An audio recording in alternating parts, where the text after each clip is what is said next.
Hey guys, welcome to my YouTube channel और आपका बहुत बहुत स्वागत है।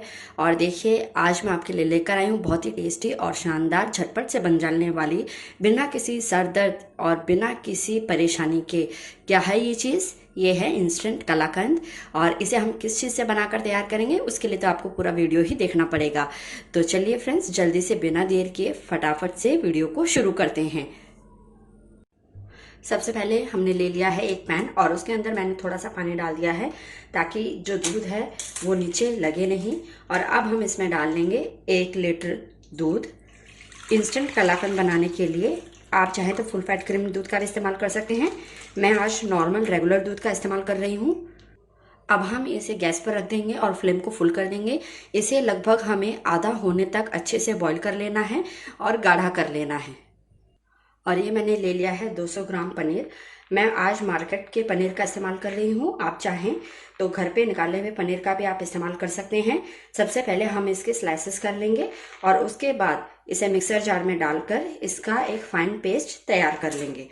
ये मैंने मिक्सर जार ले लिया है और इसके अंदर मैं ये सारे स्लाइसेस डालकर इसका फाइन पेस्ट तैयार कर लूँगी। आप चाहें तो हल्का सा थोड़ा सा दूध डाल सकते हैं इसको ग्राइंड करने के लिए। हमारा जो दूध है वो पहले से आधा हो चुका है। हमें सिर्फ इसे हाफ क्वांटिटी की रिड्यूस करना है। और ये देखिए, इसके बाद हमने जो पनीर का जो मिक्सचर बनाया है, पेस्ट बनाया है, वो हम इसमें डाल देंगे और इसे अच्छे से मिक्स कर लेंगे। मैंने सारा जो पनीर का पेस्ट था वो इसमें डाल दिया है और हम इसे अच्छे से मिक्स करते हुए, अब जब तक ये डो फॉर्म में नहीं आ जाता तब तक हम इसे पकाएंगे। और इसके साथ ही मैं इसमें डाल दूंगी आधा कप चीनी। चीनी आप अपने स्वाद के अनुसार कम या ज़्यादा कर सकते हैं। आधा कप चीनी, और इसे भी अच्छे से मिक्स कर लेंगे। लगातार चलाते रहेंगे ताकि तले में लगे नहीं। और ये देखिए, हमारा जो मिक्सचर है वो पूरी तरह से पैन छोड़ रहा है और पहले से काफ़ी ज़्यादा थिक हो चुका है। इस स्टेज पर आप चाहें तो इलायची पाउडर भी डाल सकते हैं। 1/4 टीस्पून इलायची पाउडर का इस्तेमाल करें।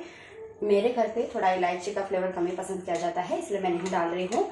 और अब हम फ्लेम को कर देंगे बंद, क्योंकि जो कलाकंद होता है उसमें हल्का सा मॉइस्चर रहता है, वो सॉफ्ट होता है। तो ये देखिए, मैंने गैस के फ्लेम को बंद कर दिया है। ये देखिए, अब हम इसे हमारी जो बर्फ़ी जमाने वाली ट्रे है उसमें निकाल लेते हैं। और इस तरीके का जब आपका मिक्सचर हो जाए तब आप गैस के फ्लेम को बंद कर दें। और अब हम इसे सारा इस बर्फ़ी जमाने वाली ट्रे में निकालने के बाद लगभग सेट होने के लिए 2 से 3 घंटे के लिए रख देंगे। अगर आपको लगता है कि 2 से 3 घंटे में सेट नहीं हुआ है तो आप अपने हिसाब से 1-2 घंटे एक्स्ट्रा बढ़ा सकते हैं।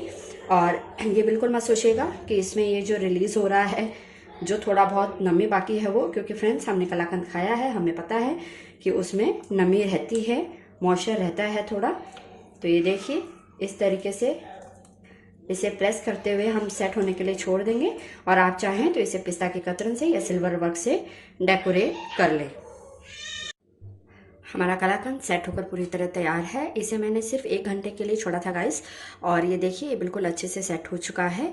और अब हम इसके स्लाइसेस कर लेते हैं। इसे मैंने सिल्वर वर्क से डेकोरेट कर दिया था, आप चाहें तो पिस्ता की कतरन से भी डेकोरेट कर सकते हैं। बहुत ही मुलायम और बहुत ही दानेदार ये बनकर तैयार होता है।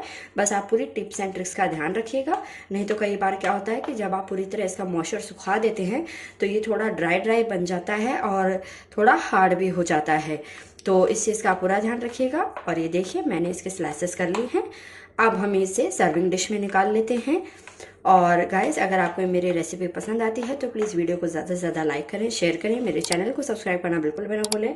बेल आइकन प्रेस करके ऑल पे क्लिक ज़रूर करें, जिससे मेरे आने वाले हर नए वीडियो का नोटिफिकेशन आपको सबसे पहले मिल सके। और ये देखिए, इसके पीसेस को हमने बहुत ही आराम से अलग कर लिया है और मैं बिल्कुल नज़दीक से इसका टेक्स्चर आपको दिखा रही हूँ। ये देखिए, बहुत ही शानदार ये हमारा इंस्टेंट कलाकंद बनकर तैयार हुआ है और बहुत ही ज़्यादा ये सॉफ्ट है। आप इसे ज़रूर इंजॉय करेंगे और उम्मीद करती हूँ आपको ये रेसिपी बेहद पसंद आएगी। और ये देखिए, इसका टेक्सचर मैं आपको तोड़ के भी दिखाती हूँ। ये देखिए कितना सॉफ्ट और नरम बना है। तो आप इसे ज़रूर बनाइएगा और उम्मीद करती हूँ आपको ये बेहद पसंद आएगा। और ये देखिए बाकी के पीसेस को मैंने सर्विंग ट्रे में निकाल लिया है।